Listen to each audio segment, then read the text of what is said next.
दोस्तों साथियों, अभी थोड़े दिन पहले आपने देखा होगा कि एक बंगलुरु में जो है किस तरह के एक पति ने जो है आत्महत्या की और 2 साल से उसका मुकदमा बराबर चल रहा था। और लेकिन उसको जो है 2 साल में करीब 120 पीसी पड़ी थी और शायद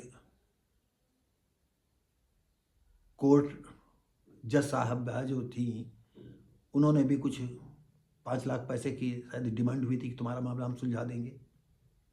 ये मामला देश के कोने कोने में फैला और एक बार कानून पर और जो औरतों को कानून में सुविधा दी गई है उस पर उंगलियां उठने लगी हैं। ऐसे ही एक घटना आज हम लेकर के आए हैं। ये कर्नाटक का है। कर्नाटक में वो हेड कांस्टेबल पद पर पोस्ट में था।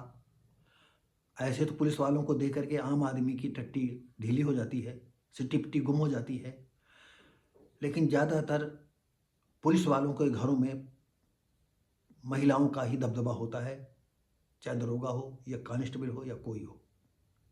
अब इक्का दुक्का लोगों की तो अलग बातें हैं। ऐसी ही घटना में वह अपनी पत्नी से इतना प्रताड़ित था कि उसने भी आत्महत्या कर ली। दोस्तों साथियों, आज 2-4 घर छोड़ करके ये हर घर की कहानी आ गई है। पति पत्नी में इतने मतभेद हो गए कि पत्नियां अपनी गलती तक कोई एहसास नहीं होता है कि हम ये गलती कर रहे हैं। अगर बाय द वे पत्नियां नौकरी करती हैं, पति कुछ नहीं करता है, तब पर भी पति को ही झेलना पड़ता है। और अगर पत्नी काम कर रही है तब तो पति पर झेलना ही पड़ेगा, तब तो वो घर की नौकर की तरह बना ही रहेगा। प्यार, सहानुभूति ये सब एक किनारे हो जाते हैं और औरत की दादागिरी चलने लगती है। और यदि आदमी कमा रहा है तब पर भी जो है पत्नी घर पर आती है, वो कभी नहीं सोचती है कि रात दिन हमारा आदमी हमारे लिए, हमारे बच्चों के लिए दौड़ रहा है और हम प्यार से 2 शब्द कहें, वो नहीं सोच पाती। और ऐसे लोग जब जानते हैं कि हमें निर्णय नहीं हो पाएगा, न्याय नहीं मिल पाएगा, तो वो आत्महत्या कर लेते हैं। तो दोस्तों साथियों, आपको बता दें, उत्तर कर्नाटक के विजयपुरा जिले के सिंघवी शहर के हनिंगानुरु गांव के रहने वाले थिनप्पा की है। शादी 3 साल पहले हुई थी, कोई बच्चा 3 साल में नहीं हुआ था। बेंगलुरु में किराए के मकान में रहते थे। रात में पत्नी से नोक झोंक हुई। पत्नी ने जितनी बातें असभ्य, जंगली, बदतमीजी की थी उसने सब बकी। और तमाम ऐसी बातें भी बकी होंगी जो कि सुनी नहीं जा सकती हैं, क्योंकि कहते हैं शब्द बाण उन बाणों से कभी कभी ज़्यादा विषैले होते हैं। इतनी खरी खोटी बातें हुई कि पत्नी का पारा चढ़ता गया। जो मन आया वो अनाप शनाप बका। उसे लगा कि ये जीना ही किस काम का है, हम क्या सारी जिंदगी जो है पत्नी के ताने ही सहते रहेंगे। और उसने जो है खुदकुशी कर ली।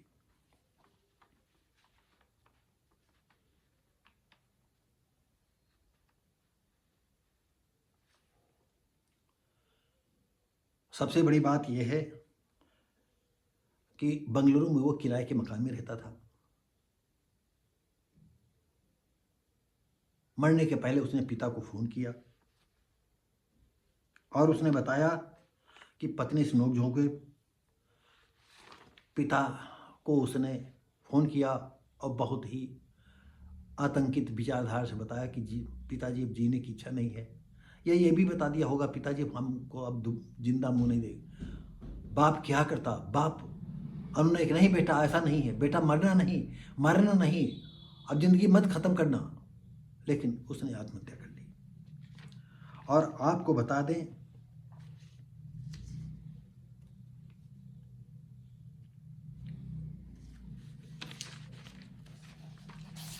अपने सुसाइड नोट में उसने जो लिखा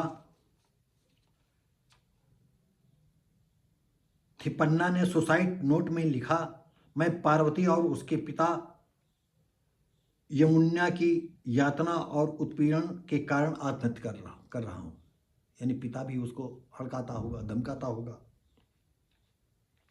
उन्होंने मुझे शाम 7:26 फ़ोन किया और 14 मिनट तक बात की और मुझे धमकाया।